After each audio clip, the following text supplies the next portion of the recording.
Welcome all of you to SMAB CB Math Academy videos. In this video we are going to see chapter 1 sets relations and functions, exercise 1.3 8th sum. Find the range of the function 1 by 2 cos x minus 1. So பாருங்க நம்மளுக்கு range of the function கேட்டிருக்காங்க. So ரேஞ்சுன்னு என்னென்னு பார்த்தீங்கன்னா நம்மளுக்கு வந்து trigonometric ரேஷியோட range பார்த்தீங்கன்னா -1 less than or equal to cos x less than or equal to 1 தான் நம்மளுக்கு வந்து cos x and sin x உடைய ரேஞ்சு. இதை பார்த்தீங்கன்னா நம்ம வந்து யூஸ் பண்ணி இந்த ரேஞ்சை யூஸ் பண்ணி, அதாவது இது cos x உடைய ஜென்ரல் ரேஞ்சு, இதை யூஸ் பண்ணி நம்ம என்ன கண்டுபிடிக்கணும்னா இதை கண்டுபிடிக்கணும், இதனுடைய ரேஞ்ச் என்னென்னு உள்ளதை கண்டுபிடிக்கணும். ஸோ அது எப்படின்னு பார்த்தீங்கன்னா ஃபஸ்ட்டு இதை நம்ம அப்படியே எடுத்துக்கலாம். -1 less than or equal to cos x less than or equal to 1. இப்போ இதை அப்படியே கொண்டு வரணும். ஸோ ஃபஸ்ட்டு cos x இதில் பாருங்கள், cos x இருக்குது. ஸோ இங்கே பக்கத்தில் 2 மல்டிப்ளை ஆகிக்குது. அப்போ என்ன பண்ணிக்கணும், இதை 2ஆல் மல்டிப்ளை பண்ணணும். அப்போ பார்த்தீங்கன்னா -2 less than or equal to 2 cos x less than or equal to 2 வரும். ரொம்ப சிம்பிள், மல்டிப்ளை ஆகிடும் எல்லாத்துலேயும் 2, அவ்வளோதான். அடுத்தது பார்த்தீங்கன்னா -1 பண்ணணும், சப்ட்ராக்ட் பை -1. ஸோ அப்படி பார்த்தீங்கன்னா -2 -1 less than or equal to 2 cos x -1 less than or equal to 2 -1 வரும். எல்லாத்தையும் ஒரு -1 சப்ட்ராக்ட் ஆகிட்டே இருக்கும், அவ்வளோதான். ஸோ இதன் அடுத்தது பார்த்தீங்கன்னா -3 சால்வ் பண்ணிங்கன்னா -3. தென் இது பார்த்தீங்கன்னா 2 cos x -1 அகைன் இங்கே பார்த்தீங்கன்னா 2 - 1 வரும். ஸோ இது 2 cos x -1 இந்த டேர்ம் மட்டும் கொடுத்துட்டோம். அப்போ பட் எப்படி கொடுத்துருக்காங்க, 1 by 2 cos x -1 reciprocal. So reciprocal எடுக்கணும். ரெசிப்ரோக்கல் விஷயம் நல்லாவே புரிஞ்சுக்கோங்க. இந்த ரெண்டும் வந்து எப்படி இருக்குதோ அது அப்படியே ரிவர்ஸில் வரும்.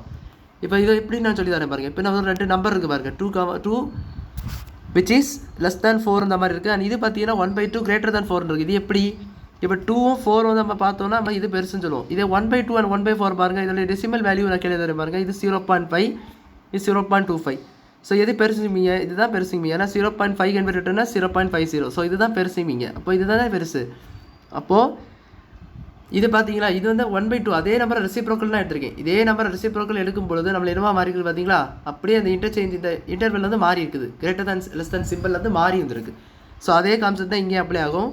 அப்போது இது வந்து ரெசிப்ரோக்கல் எடுக்கும்போது உங்களுக்கு இது வந்து இன்டர்சேஞ்ச் ஆகும். ஸோ அப்படி பார்த்தீங்கன்னா -1/3 greater than or equal to 1 by 2 cos x -1 this greater than or equal to 1 1 by 1 that is nothing but 1 கூட போட்டுக்கலாம். ஸோ லெட் மீ இது போடணுன்னே வச்சுக்கிறேன். இப்போ நம்ம அந்த டேர்மை கொண்டு வந்தாச்சு, இந்த டேர்மை கொண்டு வந்தாச்சு. இப்போ இதோட ரேஞ்ச் எப்படின்னு கண்டுபிடிக்கணும், இதுதான் ரேஞ்சு. ஸோ ரேஞ்ச் எப்படின்னு இருக்கு பாருங்கள், -1/3 கிரேட்டர் தான் அந்த மாதிரி இருக்குது. அண்ட் இன்னொன்று பார்த்தீங்கன்னா அதாவது இந்த 1 by 2 -1/3 என்னவா இருக்கணும், -1/3 தான் பெருசாக இருக்கணும் அந்த மாதிரி. நல்லா கவனிங்க, கன்ஃபியூஸ் ஆகிடக்கூடாது. 1 by 2 cos x எப்படி இருக்கணும், -1/3 அதோடய என்னவா இருக்கணும், -1/3 தான் அதோடய பெருசாக இருக்கணும் அந்த மாதிரி இருக்குது. அதாவது இது வந்து அதோடய சின்னதாக இருக்கணும்னு இருக்குது. நெகட்டிவ் பொறுத்த வரைக்கும் சின்னதாக போனால் இன்ஃபினிட்டின்னு அர்த்தம், கரெக்டு தானே. இதுக்கு அடுத்து இன்னும் வந்து -2 வரலாம், -3 -4ன்னு சொல்லிட்டு அது போயிட்டே இருக்கும். இது -1/3 ஒரு குறிப்பிட்ட வேல்யூ ஆஃப் 0 பாயிண்ட் சம்திங்கில் தான் இருக்கும் போது அது பார்த்தீங்கன்னா இங்கே அடுத்தது -1 -2 -3 போயிட்டே இருக்கும். இங்கே பார்த்தீங்கன்னா 1 இங்கே நல்லா கொடுங்க. இதை மட்டும் தனியாக எடுத்து ஒவ்வொன்றா பார்க்கணும் நீங்கள்.